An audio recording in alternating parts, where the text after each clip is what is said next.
Hey folks, it's Stefan here. Just a thank you video for reaching 100 subscribers. It's really cool that the channel has grown this much in this shorter time.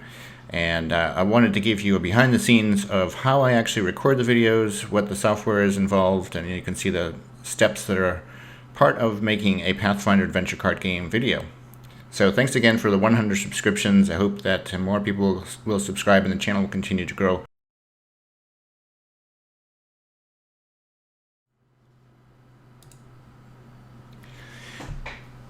And so this is my game room, and just going in, there's my chair and my computer set up over there.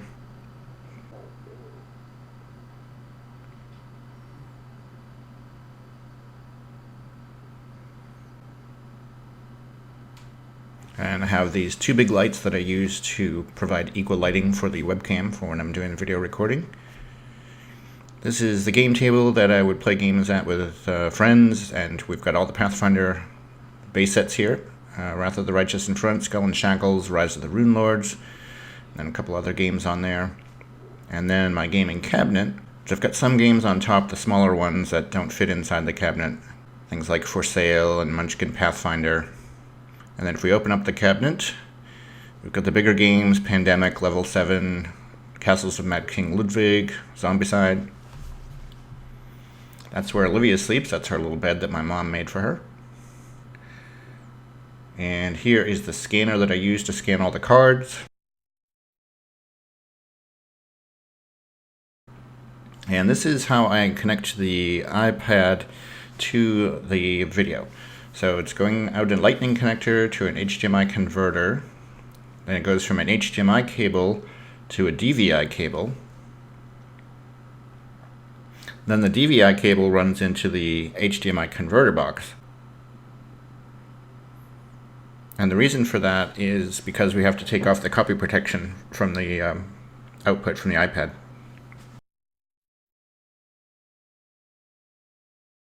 So I use GIMP for the image manipulation. I'm going to start off by showing you what a scan looks like once it comes in from the scanner. And I just did these for the first adventure in the Pathfinder adventure card game, Wrath of the Righteous. So you can see that they're not exactly lined up. They're okay, but they're not like perfectly aligned. And so what I do with each of these files that comes in is I zoom in to a reasonable size, and now I have a size ratio because I know what the size of the cards are. So it's 1404 by 2022 when they come in from the scanner. So now I can make that selection area, and you can see that I can't really get the card selected in there. It's too much red sticking out on this side, and there's black over here because the card is turned just slightly. So what we do is we unselect the fixed size and expand this so that it's the entire card area. And then we rotate, and we would turn it just a bit. I'm not exactly sure. Probably this one needs to go just a bit more. And now it's rotated, so now we go back, do the fixed size again. And now we should be able to line this up so that it looks good. And it's just about there. You know, it might be a few pixels off still because these are pretty high resolution files. But we would take that, copy it, make a new image from it. So now this is its own 1404 by 2022 card. And different card games would have different size cards, and different scanners would probably result in different size scans for these too. But then I would save that in this resolution, so I'd save a copy of that into my full directory. So this is the full size image, and I save it both as a GIMP file and as a JPEG. And I have to go through all of the different scan files. There's 12 scans for the adventure number 1. That's 110 cards. And then when I want to make the decks in the Pathfinder that can be imported into Tabletop Simulator, we'll go take a look at what one of those looks like. Alright, so this is the file that will be loaded into Tabletop Simulator. It's 7 by 10, so there's 10 columns and 7 rows. And so I use the grid functionality here, and we can do a show grid, and you can barely see it, but it did put some black lines on there. and then we do snap to grid. So now if we were to move one of these, and you'll see that these are all loaded as individual layers. If I move this layer here, now you can see the grid and you can see it snap in there. This may not be too obvious because this is quite a large file, but snaps in there. So now everything's perfectly aligned, and you put as many copies of the card as there would be in the actual deck. So there's 3 riding horses in the base set, and there's 3 corroded helms. So when you open this file in Tabletop Simulator, each of these becomes its separate card.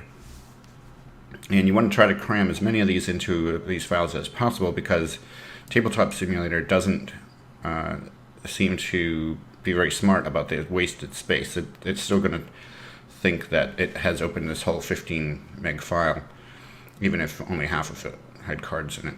And there are double-sided ones as well, so that you have the front and the back, and those are loaded together, and those make the double-sided cards, like the locations and the scenario cards. So then this gets downscaled, because this is really too big for Tabletop Simulator to deal with.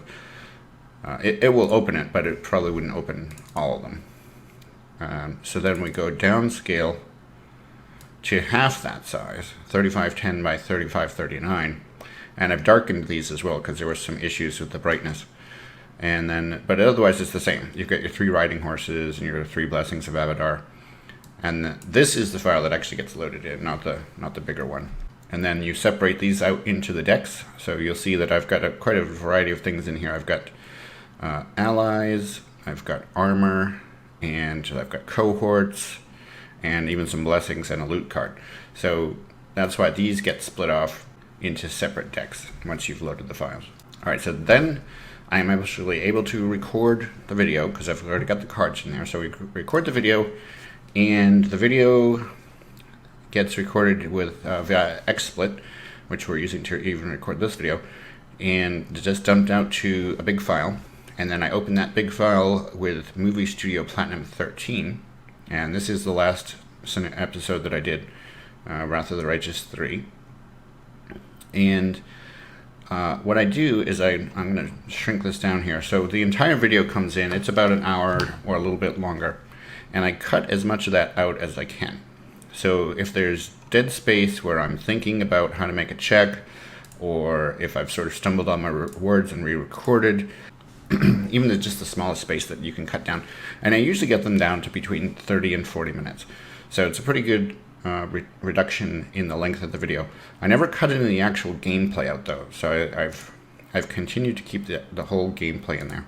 Each place here that you see these little diamonds, that's a cut. That's where a cut happened. So I'm actually cutting some of the video out of there, but it comes together pretty smoothly because I'm mostly just looking at the screen and not moving around too much.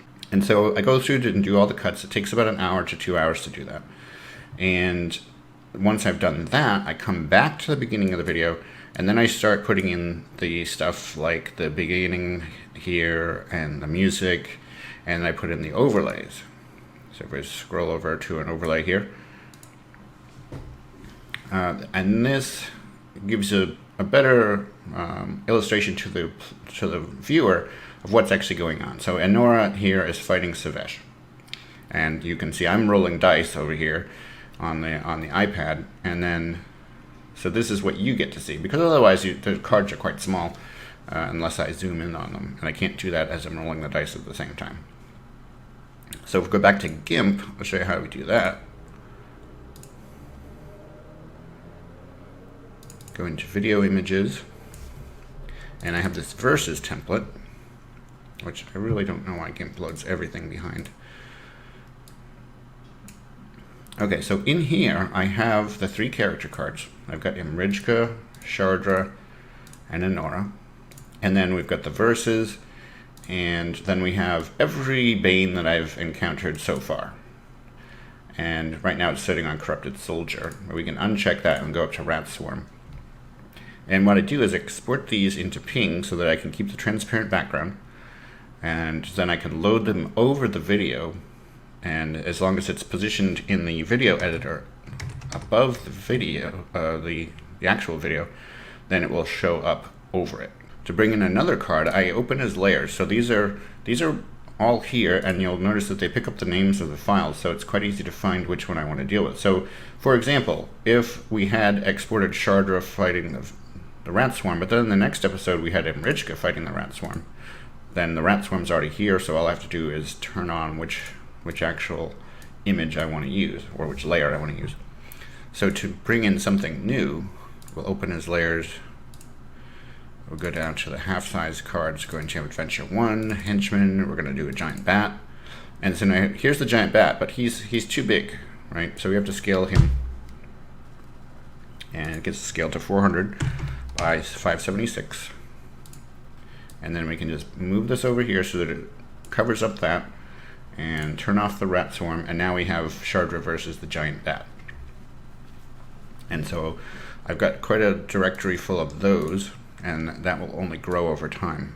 So Anora versus Fiendish Tree, for example.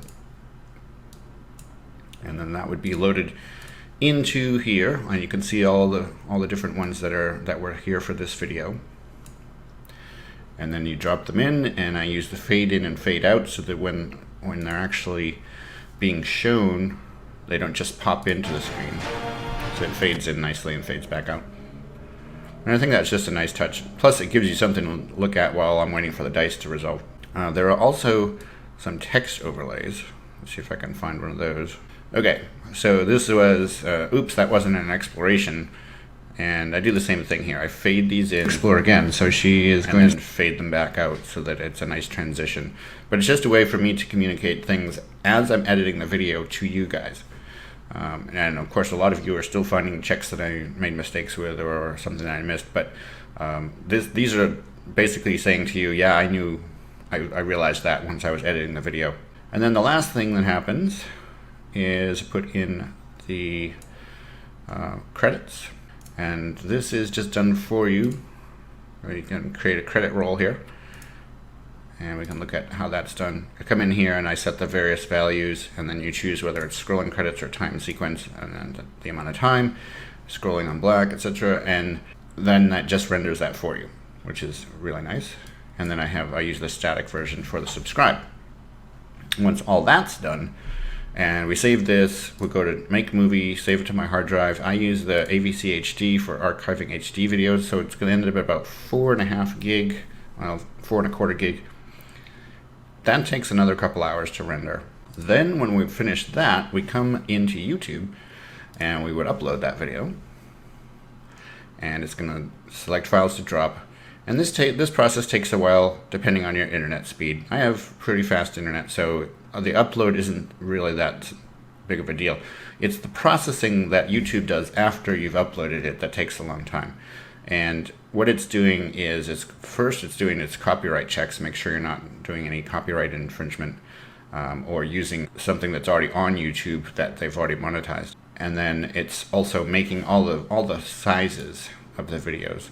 So if you were to go into a video, then you notice that you can go in and choose the different qualities. It's defaulting to 480p for me for some reason, even though I can always play 1080p HD video. I'm not sure why it defaults to this. I've tried to get it to set to something better, but it just doesn't. So yeah, these are getting created when that processing is happening. But then once they're posted, and you can do this in advance actually, you can set them up to publish on a certain date. You can fill in your information, so here's all the details and all the shout outs to various softwares that I use and stuff.